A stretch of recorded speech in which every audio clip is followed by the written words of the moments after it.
بسم اللہ الرحمن الرحیم۔ اس نمبر 2 شروع کرتے ہیں۔ بزرگوں کو کہتے سنا ہے اور میرے تجربے میں بھی آیا ہے کہ اپنی خوشی اور سکون، آسانی، آرام اور چین کا زیادہ تذکرہ نہیں کرنا چاہیے۔ ان معاملات میں کو جتنا محدود رکھا جائے اتنا ہی اچھا ہوتا ہے۔ اگر چرچا حد سے تجاوز کر جائے تو پھر خوشیوں کو فوراً ہی نظر بھی لگ جایا کرتی ہے۔ ایسا ہی معاملہ کچھ اس روز میرے ساتھ بھی پیش آیا۔ جیسا کہ میں نے بتایا کہ ان دنوں تھانے میں راوی چین ہی چین لکھ رہا تھا۔ میں تھانے آیا تو A S P Waheed Rathore میرے کمرے میں آ گیا۔ وحید ایک تجربہ کار اور سمجھدار پولیس اہلکار تھا۔ مجھے اس تھانے میں تعینات ہوئے ابھی چند ماہ ہی ہوئے تھے کہ اس مختصر سی مدت میں نے وحید کے جوہر دیکھ لیے تھے۔ وہ ایک ایسا شخص تھا جس پر مکمل بھروسہ کیا جا سکتا تھا۔ میں نے آزمائش کے لیے 1-2 مشن میں اسے اپنے ساتھ رکھا تھا۔ اس کی کارکردگی کو تسلی بخش پایا تھا۔ فارغ اوقات میں وہ میرے کمرے میں آ جاتا اور ہمارے درمیان دنیا کے ہر موضوع پر آزادانہ گپ شپ ہوتی رہتی تھی۔ وحید راٹھور کا شمار ان لوگوں میں ہوتا تھا جن سے پہلی ہی ملاقات میں دوستی ہو جایا کرتی ہے۔ اس روز بھی میں اور وحید اپنی فرصت اور فراغت پر بات کر رہے تھے کہ یہ چرچا قدرت کو پسند نہیں آیا۔ دوپہر سے پہلے ہی ہمارے لیے مصروفیت کی بھرمار ہو گئی۔ 3-4 ایسے معاملات آن پڑے کہ انہیں نمٹانے میں شام ہو گئی۔ ذرا سانس لینا نصیب ہوا تو مجھے یاد آیا کہ نبیلہ والے مسئلے پر مجھے وحید راٹھور سے بات کرنا تھی۔ وحید اسی گاؤں کا رہنے والا تھا۔ مقامی ہونے کے ناطے اسے یہ آسانی حاصل تھی کہ وہ وہاں کے لوگوں کو مجھ سے زیادہ جانتا تھا اور ان کے معاملات سے بنسبت زیادہ سہولت کے ساتھ معلومات اکٹھی کر سکتا تھا۔ میں نے فوراً ہی اسے اپنے کمرے میں بلا لیا۔ وحید وہ آ کر میرے سامنے بیٹھ چکا تو میں نے اسے مخاطب کرتے ہوئے کہا، تم اسی گاؤں کے رہنے والے ہو، یہاں کے لوگوں کے بارے میں تمہیں سب کچھ معلوم ہوگا، میں غلط تو نہیں کہہ رہا نا؟ وحید راٹھور کی عمر 35 سال کے قریب رہی ہوگی۔ وہ پکے رنگ کا ایک دراز قامت شخص تھا۔ اس نے خاصی بھاری مونچھیں رکھ چھوڑی تھی، سر کے بال آدھے سے زیادہ اڑ چکے تھے۔ وہ کم گو تھا اور ٹھہر ٹھہر کر بولتا تھا، لیکن مجھ سے گفتگو کرتے ہوئے اس کی کم گوئی غائب ہو جاتی تھی، البتہ لہجے کا ٹھہراؤ برقرار رہتا تھا۔ میرے سوال کے جواب میں اس نے بتایا، ملک صاحب، اس گاؤں کے ایک بندے کو جاننے کا دعویٰ تو نہیں کر سکتا، لیکن یہ ہے کہ تقریباً سبھی سے دعا سلام ہے اور تقریباً سبھی کو میں جانتا ہوں۔ مگر آپ یہ کیوں پوچھ رہے ہیں؟ کیا کوئی مسئلہ کھڑا ہو گیا ہے؟ اس نے اپنی بات کو سوالیہ جملے پر چھوڑا تو میں نے کہا، فی الحال تو کوئی مسئلہ نہیں ہے، لیکن روک تھام نہ کی گئی تو آگے چل کر مسئلہ پیدا ہو سکتا ہے۔ میں سانس لینے کے لیے متوقف ہوا، پھر اضافہ کرتے ہوئے کہا، دراصل میں گاؤں کے چند لوگوں کے بارے میں معلومات حاصل کرنا چاہتا ہوں۔ میں نے چودھری مشتاق، حیات احمد اور اس کی بیوی عائشہ بی بی، ان دونوں کی بیٹی نبیلہ اور بشیر ترکھان کے بیٹے انور علی کے نام بتائے۔ وحید راٹھور نے سوچتی ہوئی نظروں سے مجھے دیکھا اور بولا، ملک صاحب، ان تمام افراد سے تو میں اچھی طرح واقف ہوں، لیکن میری سمجھ میں یہ بات نہیں آ رہی کہ آپ کو ان کے بارے میں کس قسم کی معلومات درکار ہیں۔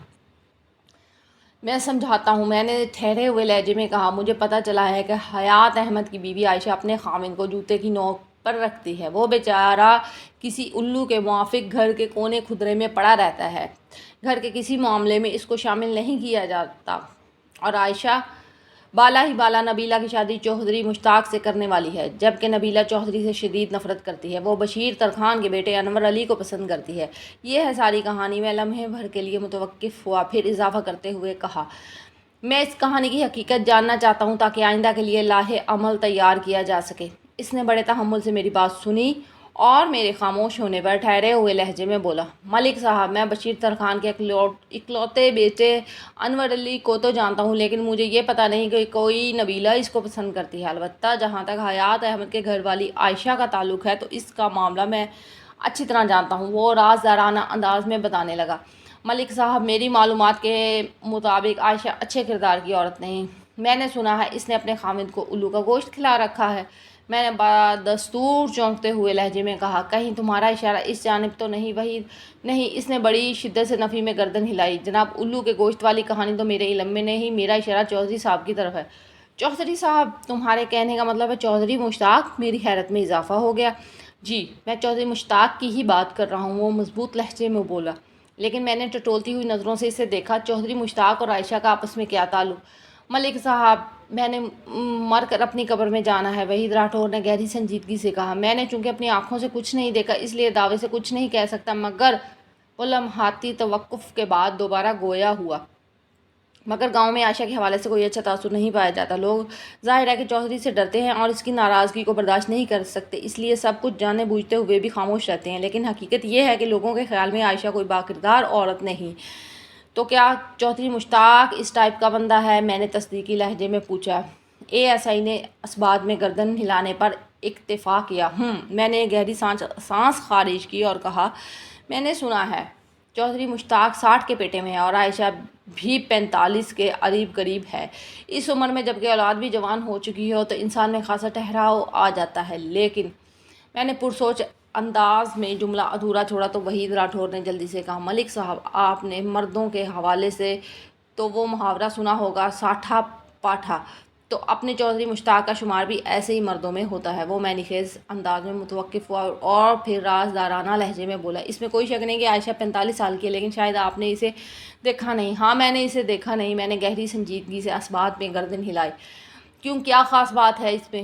وہ خوبصورت عورت ہے، وحید نے پرمعنی لہجے میں بتایا، دیکھنے میں 30 سے زیادہ کی نہیں لگتی۔ وہ کیا کہتے ہیں؟ وہ لمحاتی توقف کے بعد اضافہ کرتے ہوئے بولا، عائشہ میں سدا بہار جوانی پائی جاتی ہے، ایک ساٹھا پاٹھا اور دوسری سدا بہار۔ میں نے خود کلامی کے انداز میں کہا، لیکن وحید ایک بات سمجھ میں نہیں آ رہی۔ کون سی بات ملک صاحب؟ میں نے الجھن زدہ لہجے میں استفسار کیا۔ میں نے متذبذب انداز میں کہا، اگر عائشہ اس درجے پر چودھری سے متعلق رہی تو وہ اپنی بیٹی کی شادی چودھری سے کیسے کر سکتی ہے؟ کیا اس میں اتنی سی بھی عقل نہیں؟ یہی بات مجھے بھی ہضم نہیں ہو رہی۔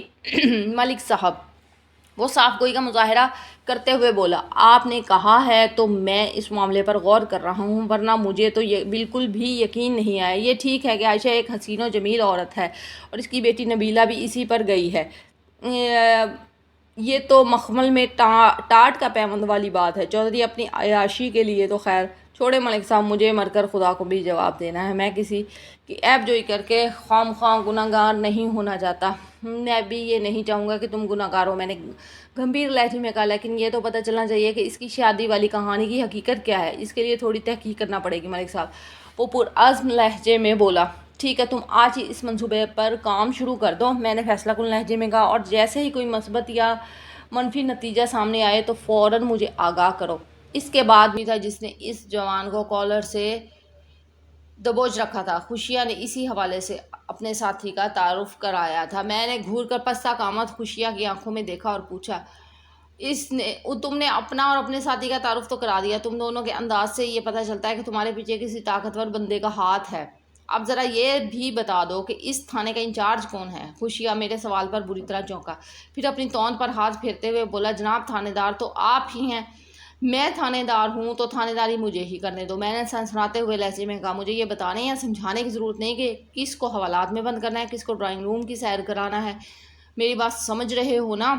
جناب، آپ تو خواہ ناراض ہو رہے ہیں، دارا مرکی والے نے بگڑے ہوئے لہجے میں کہا، ہم تو ایک خطرناک مجرم کو پکڑ کر آپ کے پاس لائے ہیں اور آپ الٹا ہمیں ہی جھڑک رہے ہیں۔ میں الٹا جھڑک رہا ہوں یا سیدھا، اس کا فیصلہ بعد میں ہوگا۔ میں نے تحکمانہ انداز میں کہا، دارا تم اپنی فرصت میں اس کا کالر چھوڑ دو، پہلی ہی فرصت میں۔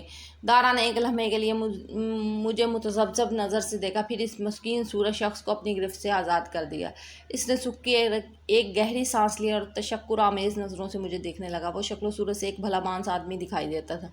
میں نے ٹھہرے ہوئے لہجے میں اس سے پوچھا، ہاں بھائی، نام کیا ہے تمہارا؟ جی، میں انور علی ہوں، وہ ڈرے سے لہجے میں بولا۔ انور علی؟ مجھے یہ نام شناسا محسوس ہوا، لیکن فوری طور پر کچھ یاد نہ آ سکا۔ میں نے انور علی کی آنکھوں میں دیکھتے ہوئے پوچھا، تم نے ایسا کون سا خطرناک جرم کیا ہے جو یہ لوگ یوں دھکیل گھسیٹ کر یہاں لائے ہیں؟ اس کا جرم میں بتاتی ہوں تھانے دار جی، ان کے ساتھ آنے والی خوبصورت عورت نے غصیلے لہجے میں کہا، اس مردود نے میری بیٹی کو اغوا کیا ہے۔ بی بی تم کون ہو؟ میں نے گہری سنجیدگی سے پوچھا۔ میرا نام عائشہ بی بی ہے جناب، وہ مضبوط لہجے میں بولی، اور میری اکلوتی بیٹی کا نام ہے نبیلہ۔ محسوس ہوا، لیکن فوری طور پر کچھ یاد نہ آ سکا۔ میں نے انور علی کی آنکھوں میں دیکھتے ہوئے پوچھا، تم نے ایسا کون سا خطرناک جرم کیا ہے جو یہ لوگ یوں دھکیل گھسیٹ کر یہاں لائے ہیں؟ اس کا جرم میں بتاتی ہوں تھانے دار جی، ان کے ساتھ آنے والی خوبصورت عورت نے غصیلے لہجے میں کہا، اس مردود نے میری بیٹی کو اغوا کیا ہے۔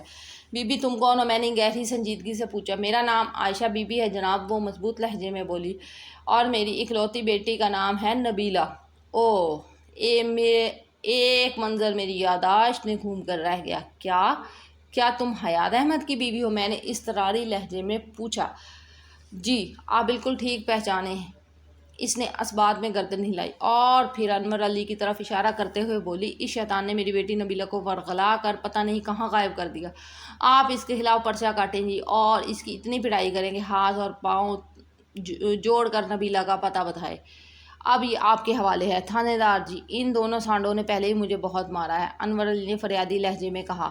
میں چودھری مشتاق کے ڈر سے مار کھاتا رہا، ورنہ اگر یہ چودھری کے بندے نہ ہوتے تو وہ جملہ نامکمل چھوڑ کر لمحے بھر کے لیے متوقف ہوا، پھر اضافہ کرتے ہوئے گہری سنجیدگی سے بولا، آپ مجھ سے جس طرح کی بھی قسم لے جناب، میں سچ کہتا ہوں، میں نے نبیلہ کو اغوا نہیں کیا اور نہ ہی اسے کہیں چھپا رکھا ہے۔ یہ جھوٹ بول رہا ہے، عائشہ چیخ کر بولی۔ ایسی گھٹیا حرکت اس کمینے کے سوا اور کوئی نہیں کر سکتا۔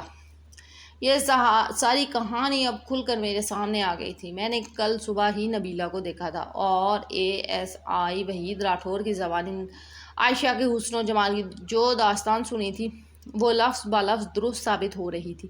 اس کہانی کی ابتدا ہی میں انور علی، نبیلہ، عائشہ، حیات احمد اور چودھری مشتاق کے حوالے سے میں کافی تفصیل کے ساتھ بتا چکا ہوں۔ مجھے یقین ہے کہ آپ بھی اس سچویشن کو اچھی طرح سے سمجھ گئے ہوں گے۔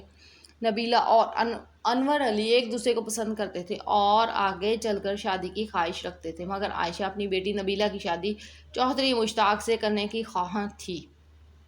نبیلہ چودھری کو سخت ناپسند کرتی تھی، بلکہ اس سے شدید نفرت کرتی تھی، اور اس بے جوڑ غیر منطقی شادی کو رکوانے کے لیے ہی وہ چھپ چھپا کر مجھ سے ملنے اپنی سہیلی جمیلہ کے ہمراہ میرے کوارٹر پر آئی تھی۔